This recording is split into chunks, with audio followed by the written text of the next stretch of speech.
김계홍의 인생 스케치.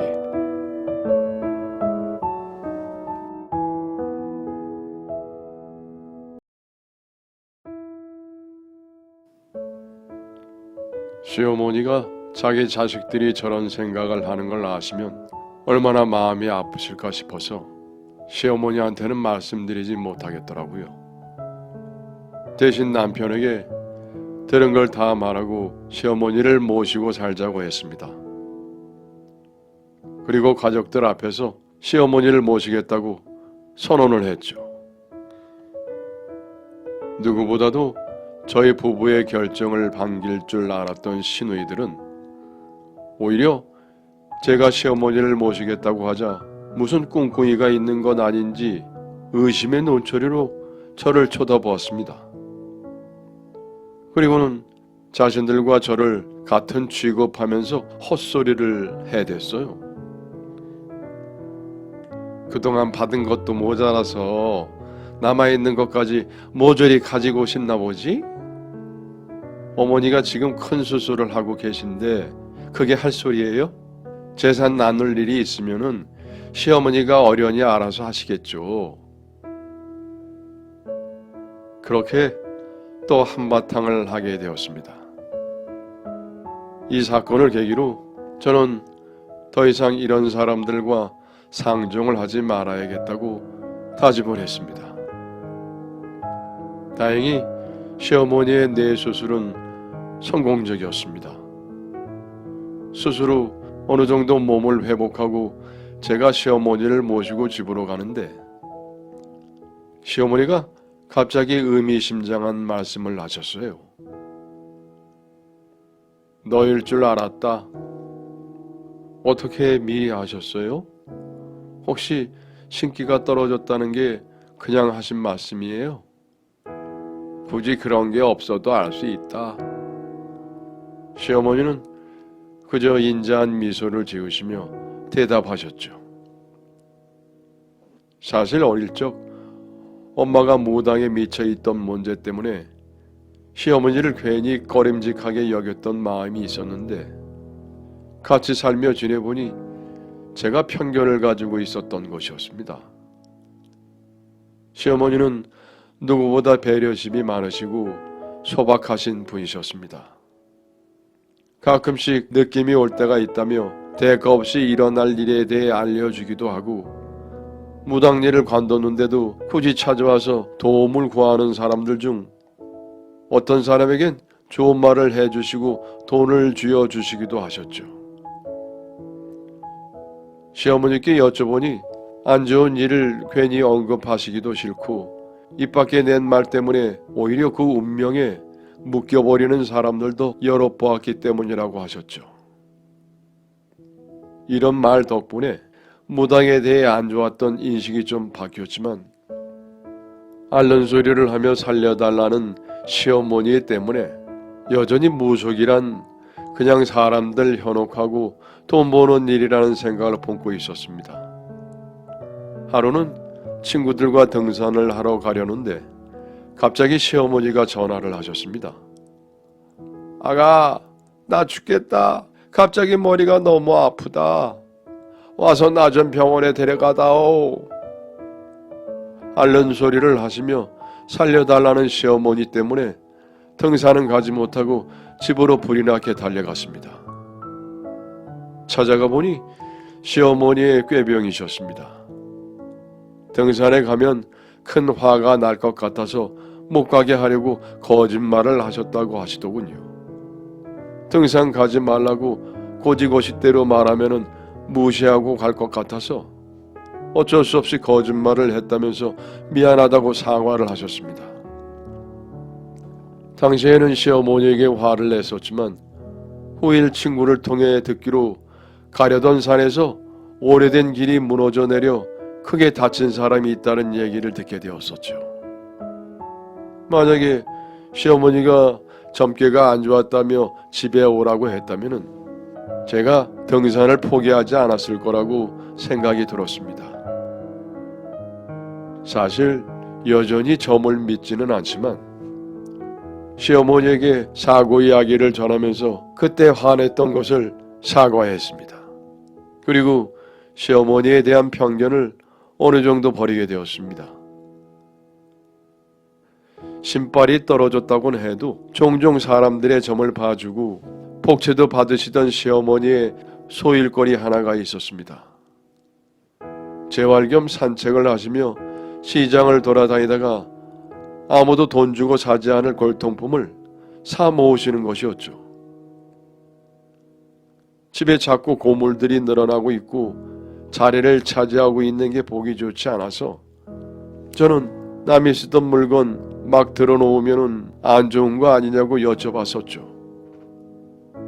그러자 시어머니는 그냥 남이 쓰던 물건이 아니고 보기 서린 물건만 골라서 사오는 것이라고 의미심장한 말씀을 하셨습니다. 그러면서 제 주위를 만나면 복을 준다고 함부로 다루지 말고 귀하게 여기라고만 말씀하시더군요. 그럼 어머니는 지금 주인이 아니라는 뜻인가요? 그래, 나는 그냥 이걸 맡아주고 있는 것뿐이야. 너도 주인이 아니고 말이야. 저는 도통 무슨 말씀을 하시는지 이해가 가지 않았습니다. 하지만 대충 고개를 끄덕이고 알아들은 척 했는데 신발 떨어진 무당이 한 말이라고 가볍게 여기지 말고 시어머니 자신이라 여기며 언젠가 주인이 나타날 때까지 잘 간직해달라고 말씀하셨죠. 왠지 제 마음을 들킨 것 같아서 시어머니가 무슨 말씀하신 건지 이해가 잘 안 된다고 다시 말씀해달라고 했습니다. 이해는 무슨, 그냥 넌 이것만 잘 챙기면 된다. 주인은 저절로 나타날 테니 내가 없어도 꼭 이걸 잘 챙기려무나. 제 질문에 답변은 안 해주시고 같은 말씀만 되풀이하셨습니다. 그리고 마치 죽음을 준비하는 사람처럼 굴던 시어머니는 그리고 나서 얼마 지나지 않아 돌아가셨습니다. 장례식 날 얄미운 시누이들도 만나게 되었죠. 장례식장에서 몇 번 크게 통곡 소리를 내던 시누이들은 사무제가 진행될 때까지도 웬일인지 조용히 있었습니다. 유산에 대해서 아무런 말도 하지 않는 그 모습을 의아해하며 그새 철이 들었나 생각을 했습니다. 그리고 49제 때 시어머니의 옷을 태우고 유품 정리도 하기 위해 집에 들려보니 엄마 가지고 있던 재산들 이번엔 우리가 받을 차례 아니야?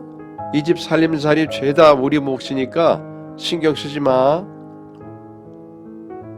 시어머니가 본인 방에 진열해 놓았던 옷가지며 그릇, 하다못해 가전 가구까지도 중고로 팔겠다고 자기들 것이라며 목소리를 높였습니다. 욕심내다가 큰일 날 거라는 시어머니의 말 잊었냐고 반박을 하자 신발 떨어진 무당 말을 왜 고지고대로 믿고 있냐고 말을 하더군요. 미리 알아봤는데 이미 너임 받은 게 있어서 집에 대한 권리는 우리한테 있다더라. 그냥 잠자고 가만히 있어. 우리 몫은 우리가 알아서 챙길 테니까.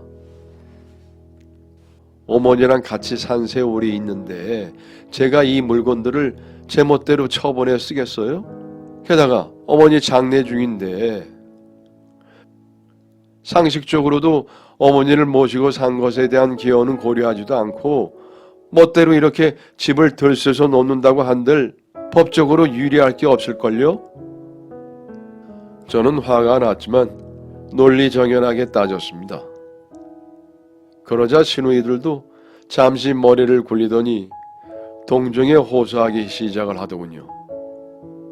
그저 돈뿐인 시누이들이 지긋지긋한 저는 이깟 재산 다 가져가라고 소리를 질렀고 대신 시어머니를 추억할 수 있는 물건들까지는 안 된다며 접시며 고물들 모두 정리해놓고 가라고 말했죠.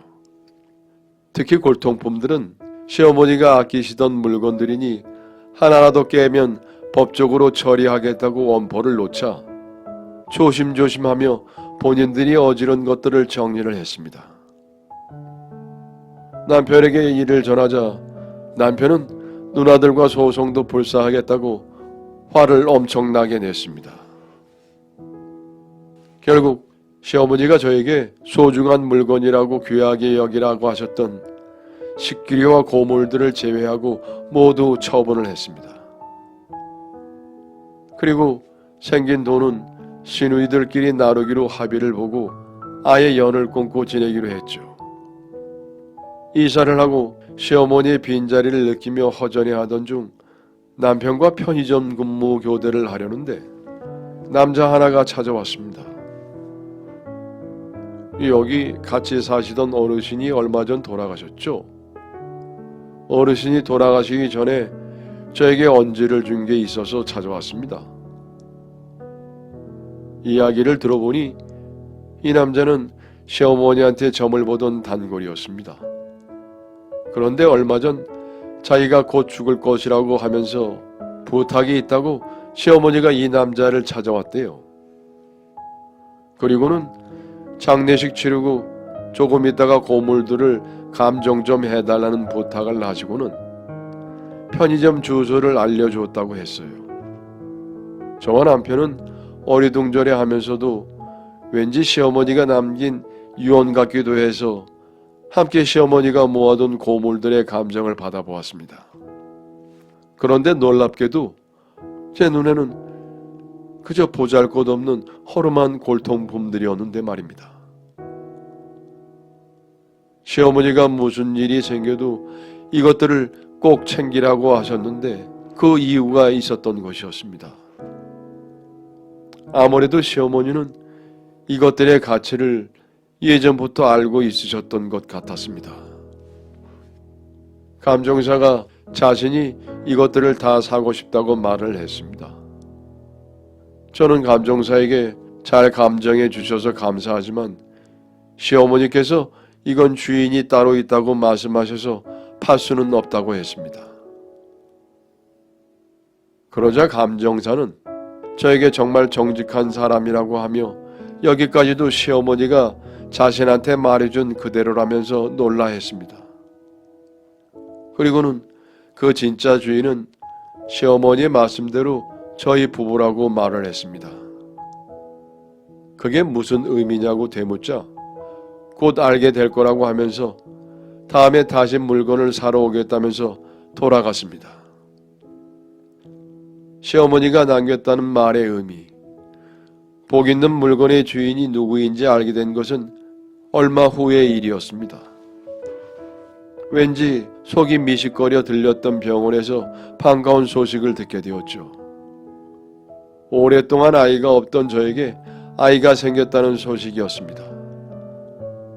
마치 시어머니가 남기고 간 듯한 선물 같은 아이였어요. 시누이들은 얼마 되지 않은 재산을 가지고 주식을 했다가 말아먹었다느니 자식 중 하나가 사고를 쳐서 합의금으로 메꿨다느니 안 좋은 소식들이 들려왔습니다. 하지만 이제는 상관하고 싶지 않아서 모른 척 했습니다. 저는 요즘 시어머니의 손때 묻은 고물들을, 아니 시어머니가 남기고 가신 보물들을 보며 시어머니를 추억하고 그보다 더 소중한 우리 보물인 곧 태어날 아기를 기다리고 있느라 매일 행복하답니다. 제 이야기는 여기까지입니다. 감사합니다.